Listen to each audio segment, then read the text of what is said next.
Mis padres dijeron que querían ayudarme tras una pelea familiar. Terminé internado contra mi voluntad. Cuando salí, ya habían vaciado mi departamento.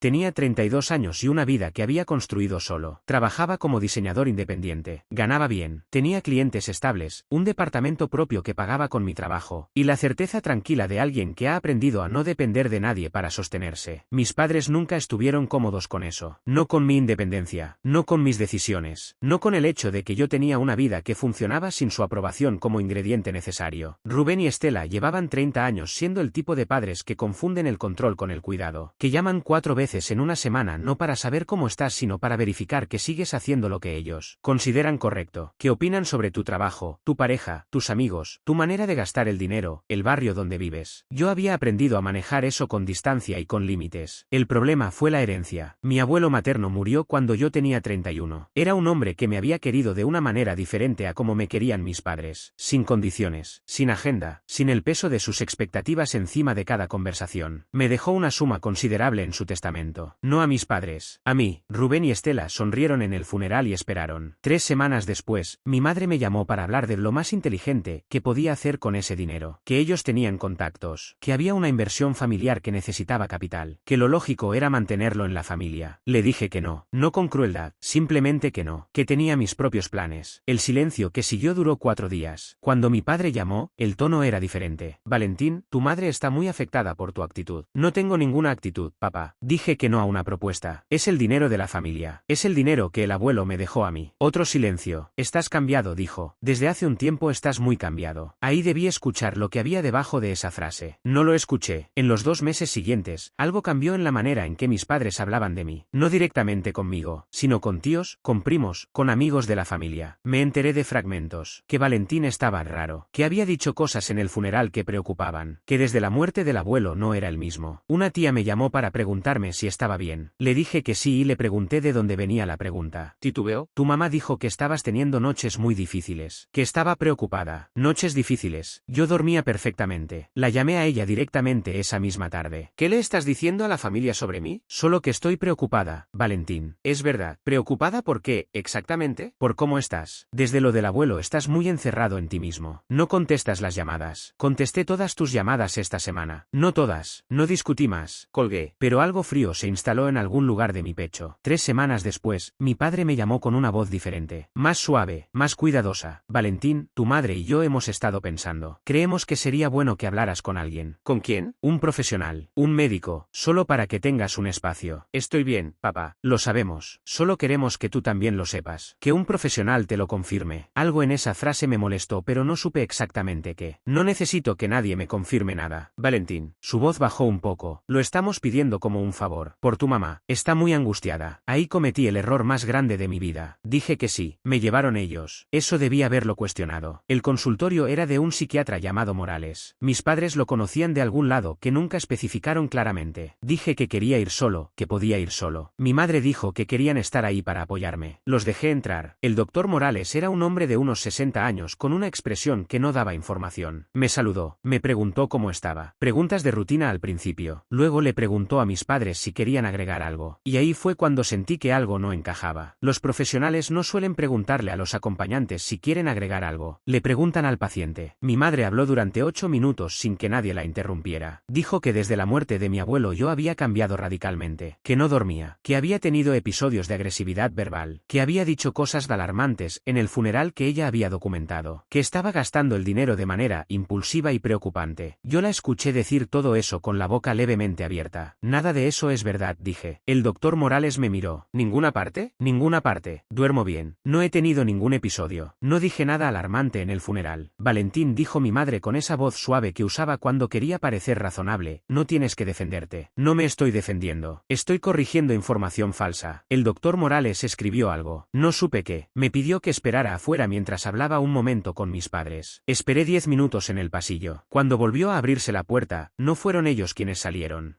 Me pidió que pasara pasara de nuevo, solo, me preguntó varias cosas más, sobre mis hábitos de sueño, sobre mi relación con el dinero, sobre cómo me había sentido en el funeral, sobre si había tenido pensamientos que me preocuparan. Respondí todo con calma y claridad. Luego dijo, Valentín, basándome en lo que me han descrito y en esta conversación, creo que sería beneficioso para ti un periodo de observación. Se me heló algo. ¿Observación? Unos días en un entorno controlado, para descartar algunas cosas. ¿Qué cosas? Nada grave, solo para tener un panorama completo. No quiero eso, es una recomendación médica, y yo la estoy rechazando. Salí al pasillo. Mis padres estaban sentados. Mi madre se levantó de inmediato. ¿Cómo te fue? ¿Qué le dijiste? Le pregunté. Solo la verdad, Valentín. Lo que dijiste no es la verdad. Mi padre se puso de pie. Baja la voz. No estoy gritando. Estás alterado. Y ahí fue cuando entendí que todo lo que dijera en ese momento iba a ser usado como evidencia de que tenía razón. De estar ahí, me callé. Fue lo peor que pude hacer. 2 días después, me llamaron para decirme que el doctor Morales había emitido una orden de evaluación psiquiátrica de carácter urgente. No sé exactamente qué les dijo a mis padres en esos 10 minutos que yo esperé afuera. No sé qué firmaron. Sé que esa tarde llegaron 2 personas a mi departamento. Una mujer y un hombre, con papeles, con una orden firmada. Me explicaron que tenía que ir con ellos para una evaluación. Les dije que no estaba de acuerdo. Me dijeron que la orden era involuntaria. Involuntaria. Miré los papeles. Vi el nombre del doctor Morales. Vi la firma. Vi la fecha. Vi el nombre de mis padres como contacto de emergencia y como fuente de la información que había motivado la orden. ¿Puedo llamar a alguien? Puede hacer una llamada cuando lleguemos. Lo seguí porque no sabía qué más hacer. Y porque todavía creía que cuando pudiera hablar con alguien, cuando alguien me escuchara, esto se iba a resolver rápido. Tardé 3 semanas en entender que estaba completamente equivocado. La clínica se llamaba Centro de Salud Mental Horizonte. Las primeras horas fueron la cosa más desorientante de mi vida. Te quitan el teléfono, te quitan los cordones de los zapatos, te dan ropa de la institución, te hacen preguntas que ya respondiste antes y tus respuestas se usan para construir un perfil que alguien más decidió. De antemano, llamé a mi amigo Diego desde el teléfono fijo de la unidad. Le dije dónde estaba. Hubo 3 segundos de silencio completo. ¿Qué? Vine a una evaluación y no me dejan salir. Necesito que llames a un abogado. No sé a quién. Busca a alguien. Valentín, ¿estás bien? Estoy bien. Eso es exactamente el problema. Al día siguiente vino a visitarme. Le dijeron que no podía pasar porque no era familiar directo. La única familia directa que tenía eran mis padres. Mis padres vinieron el tercer día. Mi madre entró con esa expresión de alguien que está haciendo algo difícil pero necesario. Mi padre se quedó de pie junto a la puerta. ¿Cuándo me van a dar el alta?, pregunté. Cuando los médicos digan que estás listo, dijo mi madre. Estoy listo ahora. No hay nada que tratar. Valentín, necesitas descansar. No necesito descansar. Necesito salir. Mi padre dijo, estás en el mejor lugar posible. Los miré a los dos. Ahí entendí que esto no era ayuda. Nunca había sido ayuda. El tiempo adentro funciona de manera extraña. Hay rutinas que se repiten. Evaluaciones, grupos, comidas en horarios fijos. Cada día igual al anterior. Hablé con 3 psiquiatras diferentes durante las primeras 2 semanas. Todos tenían el mismo expediente. Todos partían de lo mismo, la información que mis padres habían proporcionado. Con el segundo, una mujer que se llamaba doctora Vega, algo fue diferente. Me hizo preguntas que los otros no habían hecho. Más específicas, más abiertas. Al final de la sesión me preguntó, ¿tiene alguien fuera de su familia con quien hablar regularmente? Tengo amigos. Mi amigo Diego intentó visitarme y no lo dejaron pasar. Escribió algo. ¿Tiene abogado? No, todavía no. Volvió a escribir. No me dijo nada más ese día, pero algo cambió en la manera en que me miraba. Una semana después, la doctora Vega me pidió que revisara algo con ella. Era una sección del expediente inicial. Las notas del doctor Morales decían que yo había llegado al consultorio en estado de agitación visible y que durante la entrevista había tenido dificultades para mantener un hilo coherente de pensamiento. Me quedé mirando eso. Eso no ocurrió, dije. ¿Está seguro? Completamente. ¿Estaba tranquilo? Respondí todo con claridad. Usted misma puede evaluar si tengo dificultades para mantener un hilo coherente. Ella no respondió a eso directamente, pero volvió a escribir. ¿Sus padres estuvieron presentes durante toda la consulta? Salieron 10 minutos mientras él hablaba conmigo. Esos 10 minutos son el único periodo del que no sé exactamente qué ocurrió. Vega cerró el expediente. Voy a solicitar una evaluación independiente, dijo. Esa frase fue la primera cosa que sentí como aire en 3 semanas. La evaluación independiente llegó 4 días después. Un psiquiatra externo, sin acceso previo al expediente de Morales, sin información de mis padres como punto de partida. 3 sesiones en 2 días. Al final de la tercera, me dijo que no encontraba criterios que justificaran la internación continuada. 4 días después me dieron el alta. Firmé papeles. Me devolvieron el teléfono. Me devolvieron los cordones. Diego estaba esperando afuera con su carro. No dije nada cuando me subí. Él tampoco. Manejó hacia mi departamento. La llave entró en la cerradura pero no giró. La intenté 2 veces. 3. Diego me miró. Llamé al encargado del edificio. Tardó 5 minutos en bajar. Cuando me vio, su expresión expresión hizo algo que no supe leer de inmediato. Señor Valentín, dijo, no sabíamos cuándo iba a volver. ¿Qué pasó con la cerradura? Miró hacia un lado. Sus padres dijeron que usted había dado la autorización para cambiarla. ¿Cuándo? Hace como 2 semanas. Necesito entrar a mi departamento. Claro, tengo la llave nueva. Subimos. Abrió la puerta. Me quedé en el umbral. El departamento estaba vacío. No parcialmente vacío. Completamente vacío. Los muebles, la computadora, los equipos de trabajo, la ropa, los documentos, los libros, las fotos, el disco duro donde tenía 5 años de proyectos y archivos de trabajo. Todo. Diego puso la mano en mi hombro y no dije nada durante un tiempo que no supe medir. ¿Valentín? Llama a un abogado, dije. Mi voz sonó tranquila. No lo estaba, pero algo se había cerrado adentro de mí. Algo que desde ese momento iba a funcionar de una manera diferente. El señor Arturo vivía en el departamento de enfrente. 70 años, jubilado, el tipo de persona que nota todo. Salió al pasillo cuando escuchó voces. Me vio parado en la puerta del departamento vacío y su cara lo dijo todo antes de que abriera la boca. Valentín, no sabía que ya había salido. ¿Vio lo que pasó aquí? Dudó. Miró al encargado. Luego me miró a mí. Vinieron unos días después de que te fuiste, con una camioneta. Tus padres estaban ahí. Dijeron que tenían autorización para llevarse las cosas. Que tú estabas en tratamiento y que ibas a necesitar un lugar diferente cuando salieras. ¿Cuánto tiempo tardaron? Todo un día. Iban y venían. ¿Alguien preguntó algo? ¿El encargado? ¿Alguien? Tu mamá mostró un papel. Dijo que era una autorización firmada. Asentí despacio. Un papel. Una autorización firmada. Yo no había firmado nada. Diego me llevó a casa de mis padres esa tarde. Me pidió que esperara. Le dije que no. Toqué el timbre. Mi madre abrió. Al verme, su cara pasó por 3 expresiones en medio segundo. Valentín, qué bueno que. ¿Dónde están mis cosas? Ven adentro, hablemos. ¿Dónde están mis cosas? Mi padre apareció detrás de ella. Baja la voz. No estoy gritando. Pregunto dónde están mis cosas porque mi departamento está vacío y el vecino me dijo que ustedes se llevaron. Todo con un papel que supuestamente yo firmé. Fue por tu bien, dijo mi madre. Esas 4 palabras. ¿Por mi bien? El departamento costaba dinero. Estabas sin ingresos. Tomamos una decisión que no tenían autorización para tomar ninguna decisión sobre mis bienes. Eres nuestro hijo. Soy un adulto de 32 años con derechos legales sobre mis propiedades. Y ustedes entraron a mi departamento, cambiaron la cerradura y se llevaron todo mientras yo estaba internado. Mi padre dio un paso adelante. Estás alterado. Esa frase otra vez. Estás alterado. La frase que lo justifica todo. La que convierte cualquier cosa que yo diga en síntoma. Me di vuelta y me fui. No porque me rindiera, porque necesitaba un abogado antes de decir una sola palabra más. Diego me prestó su sofá. No dormí. Estuve hasta las 4 de la mañana con el teléfono que Diego me había cargado, recuperando lo que podía recuperar. Tenía correos en la nube. Tenía algunos archivos de trabajo en un servidor externo. Tenía conversaciones guardadas. Tenía los mensajes de mi madre de las semanas previas a la internación. Los leí todos de nuevo, esta vez con otros ojos. Solo queremos que estés bien. El doctor Morales es muy bueno, te va a ayudar. Firmamos los papeles porque era urgente y tú no estabas en condiciones. No estaba en condiciones. Guardé todo, cada mensaje, cada fecha, cada contradicción entre lo que decían y lo que había ocurrido. A las 5 de la mañana tenía una carpeta organizada en el teléfono con más de 100 capturas de pantalla. A las 6 llamé a Diego. Necesito que me ayudes a encontrar a la doctora Vega. Diego conocía a una abogada. Se llamaba Irene Soto, especialista en derechos civiles y salud mental. Nos reunimos con ella al día siguiente. Le conté todo en orden, sin saltarme nada, sin cargar emocionalmente, solo los hechos en la secuencia en que habían ocurrido. Irene escuchó sin interrumpirme. Cuando terminé, preguntó, ¿tiene el expediente clínico? Todavía no, voy a solicitarlo. ¿Tiene los mensajes de sus padres del periodo previo? Sí, organizados por fecha. ¿Tiene algún testigo de lo que ocurrió en el consultorio de Morales? Mis padres estuvieron presentes, y el encargado del edificio vio los papeles que presentaron para entrar al departamento. ¿Sabe si el señor Arturo, el vecino, estaría dispuesto a dar un testimonio? Creo que sí. Irene cerró su libreta. Valentín, lo que me está describiendo son potencialmente 3 ilícitos separados. Una internación basada en información falsa, el uso fraudulento de su nombre para acceder a su propiedad, y el apoderamiento de sus bienes sin autorización legal. 3 ilícitos. ¿Cuánto tiempo toma? Depende. Pero primero necesitamos el historial clínico completo. Ese es el centro de todo. Solicité el expediente clínico completo al Centro Horizonte. Por ley tenían 10 días hábiles para entregarlo. Durante esos 10 días, Irene y yo construimos el resto de la estructura. El señor Arturo aceptó dar testimonio. Lo hizo sin que nadie tuviera que convencerlo mucho. Me dijo que lo que había visto le había parecido mal desde el principio, pero que no había sabido cómo intervenir. El encargado del edificio fue más complicado. Tenía miedo de meterse en algo legal. Le explicamos que su testimonio era sobre lo que había observado, no sobre ninguna decisión que él hubiera tomado. Al final accedió a hablar con Irene. La doctora Vega respondió mi correo. Dijo que no podía hablar directamente sobre el caso, pero que el proceso de evaluación independiente que ella había solicitado estaba documentado en el expediente y que esa esa documentación era pública para el paciente. 10 días después llegó el expediente. Irene y yo lo revisamos juntos. Las notas del doctor Morales tenían 3 inconsistencias que salían a la vista inmediatamente. La primera, describía síntomas que yo no había mostrado durante la consulta: agitación, pensamiento desorganizado, incapacidad para mantener contacto visual. Ninguna de esas cosas había ocurrido y cualquier persona que hubiera estado en esa sala podía confirmarlo, incluyendo mis padres. La segunda, en la sección de fuentes de información, el expediente listaba a mis padres como fuente primaria y confiable sin ninguna verificación independiente de lo que habían reportado. No había ninguna nota que indicara que Morales había intentado corroborar sus afirmaciones. La tercera, y esta fue la que Irene marcó 3 veces con el lápiz, la orden de internación involuntaria citaba como uno de los criterios la existencia de riesgo para terceros basado en conducta agresiva documentada. Pero en ninguna parte del expediente había documentación de ninguna conducta agresiva, solo el reporte verbal de mis padres. Irene puso el lápiz sobre la mesa. Con esto tenemos un caso contra Morales además del caso contra sus padres. ¿Por qué contra Morales? Porque emitió una orden de internación involuntaria basada en criterios que no están respaldados por ninguna observación clínica propia. Si alguien lo presionó para hacerlo, eso es otro problema. Pero su firma está en esa orden y su nombre está en ese expediente. Irene inició el proceso en 3 frentes simultáneos. Una denuncia penal por uso fraudulento de documentos para acceder a propiedad ajena. Los papeles que mis padres habían presentado al encargado del edificio decían que tenían mi autorización. No la tenían. Eso era falsificación de autorización, como mínimo. Una demanda civil por daños causados por la internación involuntaria basada en información falsa. Esto incluía lucro cesante por los trabajos que había perdido durante las 3 semanas que estuve encerrado, el valor de los bienes que habían tomado y los daños al historial clínico que ahora existía con mi nombre. Una queja formal ante el Colegio de Médicos contra el Dr. Morales por las inconsistencias documentadas en el expediente. Mis padres recibieron la notificación legal una semana después. Mi madre me llamó esa misma tarde. No contesté. Me mandó un mensaje: Valentín, por favor, hablemos antes de que esto llegue más lejos. Le respondí una sola cosa: habla con mi abogada. No volvió a escribirme hasta el día de la audiencia. Mi tío Carlos me llamó 3 días después de que mis padres recibieran la notificación. Era el hermano mayor de mi madre. Siempre había sido el árbitro de la familia, el que resolvía las cosas internamente para que no salieran. Valentín, ¿qué estás haciendo? Ejerciendo mis derechos. Estás llevando a tus propios padres a juicio. Ellos me internaron falsamente y vaciaron mi departamento. Ellos estaban preocupados por ti, Carlos. Lo llamé por su nombre directamente, algo que casi nunca hacía. Tu hermana le dijo a un psiquiatra que yo tenía conducta agresiva documentada. Eso no existía. Es mentira escrita en un expediente médico. Y mientras yo estaba encerrado basándome en esa mentira, entraron a mi departamento con documentos falsos y se llevaron todo lo que tenía. Silencio. ¿Eso es preocupación? Carlos no respondió. Si quieres hacer algo útil, dije, diles que devuelvan mis cosas. Colgué. 2 días después, Irene recibió una lista de los bienes que mis padres todavía tenían. Algunos los habían vendido. Otros estaban en la casa de mi abuela. El disco duro con mis archivos de trabajo estaba en la casa de mi abuela. Eso fue lo más importante de todo. Durante el mes siguiente, Irene construyó el caso con una precisión que me dejó sin palabras varias veces. Consiguió los registros de la empresa de mudanzas que mis padres habían contratado. Fecha, hora, lista de lo transportado. Consiguió el registro de la cerrería que había cambiado la cerradura. La orden había sido firmada por mi madre con una carta que decía ser de mi parte. La doctora Vega, a través del proceso formal, entregó sus notas de las sesiones conmigo. En ellas estaba documentada la solicitud de evaluación independiente y las razones que la habían motivado, incluyendo discrepancias entre el comportamiento observable del paciente y el cuadro clínico descrito en el expediente inicial. Discrepancias. Esa palabra en el expediente de Vega era exactamente lo que necesitábamos. Mis padres contrataron un abogado. Era bueno. Intentó negociar antes de que llegáramos a la audiencia. Ofreció devolver lo que quedaba y pagar una compensación menor. Irene me preguntó qué quería hacer. Quiero que un juez lo vea, dije. La sala no era grande. Mis padres entraron con su abogado y no me miraron de inmediato. Mi madre tenía una expresión que yo conocía bien, la de alguien que está convencida de que va a poder explicar cualquier cosa si tiene las palabras correctas. El juez era un hombre de unos 55 años con una manera de dirigir la audiencia que no dejaba espacio para el drama innecesario. El abogado de mis padres habló primero. Su argumento era que mis padres habían actuado de buena fe basándose en la recomendación médica de un profesional habilitado, que el vaciado del departamento había sido una decisión tomada para proteger mis bienes durante un periodo en que yo no estaba en condiciones de administrarlos, que todo había sido hecho con amor y preocupación genuina. Amor y preocupación. Irene presentó el expediente clínico, las 3 inconsistencias, la evaluación de Vega, el registro de la empresa de mudanzas con la fecha exacta, que era solo 5 días después de mi internación, no al final como si hubieran esperado a ver cómo evolucionaba la situación, sino casi de inmediato, la carta falsa en la cerrería. El juez le preguntó al abogado abogado de mis padres si podía explicar por qué la decisión de vaciar el departamento se había tomado 5 días después de la internación. El abogado dijo que sus clientes habían actuado con la convicción de que el proceso iba a ser largo. El juez preguntó en qué habían basado esa convicción. El abogado no tuvo una respuesta limpia. Entonces el juez le preguntó a mi madre directamente: ¿Usted firmó la carta que autorizaba el cambio de cerradura del departamento de su hijo? Mi madre miró a su abogado. No tiene que responder, dijo él. No tiene que responder, repitió el juez, pero el documento está en evidencia con su firma. Si hay una explicación, es el momento de darla. Silencio. El juez bajó la mirada al expediente. Continúe, le dijo a Irene. Irene presentó el testimonio escrito del señor Arturo. Y luego presentó algo que yo no sabía que tenía. Un mensaje de texto de mi madre a mi tío Carlos, enviado el segundo día de mi internación. Carlos se lo había dado a Irene. No me lo había dicho. El mensaje decía: ya está adentro. Tenemos tiempo para organizar todo antes de que salga. Ya está adentro. Tiempo para organizar todo. El juez leyó el mensaje 2 veces. Luego levantó la vista. Mi madre tenía la mirada fija en la mesa frente a ella. Mi padre, por primera vez desde que había entrado a esa sala, me miró. No supe leer exactamente lo que había en esa mirada. No era arrepentimiento exactamente. Era algo más parecido al momento en que alguien entiende que ya no puede sostener la versión de la historia que había estado sosteniendo. El juez encontró responsabilidad civil de mis padres en los 3 cargos que Irene había presentado. Ordenó la devolución de todos los bienes recuperables. Para los vendidos, compensación económica basada en una tasación. Ordenó una compensación adicional por lucro cesante durante las 3 semanas de internación y por daño al historial médico. El total fue significativo. No voy a dar el número exacto. Solo diré que cubría lo que habían tomado y bastante más. El caso contra el doctor Morales fue derivado al Colegio de Médicos. Su licencia quedó bajo revisión. Meses después me informaron que había recibido una suspensión de 6 meses y una sanción formal en su registro. No sé si mis padres le pagaron por lo que hizo. No sé si actuó solo por alguna razón propia. Lo que sé es que su firma estaba en esa orden y que las inconsistencias en su expediente eran reales e indefendibles. El disco duro con mis archivos lo recuperé completo. Perdí algunos clientes durante las semanas de ausencia. No todos. Los que me conocían bien esperaron. Los que no, encontraron a alguien más y eso fue así. Lo reconstruí. No de inmediato, pero lo reconstruí. Con mis padres no volví a hablar de manera real. Mi madre intentó llamarme 2 semanas después de la audiencia. Dejó un mensaje de voz largo. Lo escuché una vez. Decía que ella siempre me había querido, que todo lo que habían hecho era porque me querían, que esperaba que algún día pudiera entenderlo. No respondí, no porque no pudiera escucharlos, sino porque había entendido algo que no tiene marcha atrás. El amor no es una razón para que alguien pueda hacerte lo que ellos me hicieron. El amor no te da derecho a encerrar a alguien, a mentirle a un médico, a vaciar su vida mientras está adentro sin poder defenderse, a justificar todo eso después con la palabra preocupación. Eso no es amor. No sé exactamente qué es, pero no es amor. Pasaron 12 meses. Encontré un departamento nuevo, más pequeño al principio, luego mejor. Volví a trabajar con la misma disciplina de siempre, a veces con más porque había aprendido a valorar lo que había reconstruido de una manera que antes no tenía. Diego siguió ahí. El señor Arturo me mandó un mensaje cuando se enteró del resultado de la audiencia. Solo decía: me alegra que hayas peleado. Irene y yo tomamos un café el día que cerró el último proceso. Me preguntó cómo estaba. Le dije la verdad, bien y diferente. No era la misma persona que había entrado a ese consultorio creyendo que iba a ser una visita rápida y tranquila. ¿Extrañas cómo era antes?, preguntó. Lo pensé. No, esa persona no sabía lo que era capaz de hacer. Hay algo que nadie te dice sobre que tu propia familia te traicione de esta manera. No es solo el daño concreto. No es solo el departamento vacío o el historial clínico con cosas que nunca ocurrieron. Es que durante un tiempo, dentro de esas paredes, mientras intentaba entender qué había pasado y por qué nadie parecía escucharme, una parte de mí empezó a preguntarse si ellos tenían razón, si algo en mí estaba fallando de una manera que yo no podía ver. Eso es lo más oscuro de todo. No el encierro, no el departamento vacío, sino el momento en que el sistema que te pusieron alrededor empieza a hacerte dudar de tu propia percepción. Sobreviví eso, y lo que aprendí es que la única respuesta a ese tipo de violencia, cuando viene de las personas que se supone que más te quieren, no es perdonar rápido ni entender sus motivos ni encontrar la manera de que no duela tanto. La respuesta es documentar, organizarte, encontrar a alguien que te escuche de verdad, y no aceptar en silencio lo que te hicieron, porque el silencio no protege a nadie, solo protege a quienes te dañaron. El día que salí de esa clínica con el alta firmada, pensé que lo peor había pasado. Todavía no sabía que mi departamento estaba vacío, todavía no sabía lo que venía. Pero sé esto: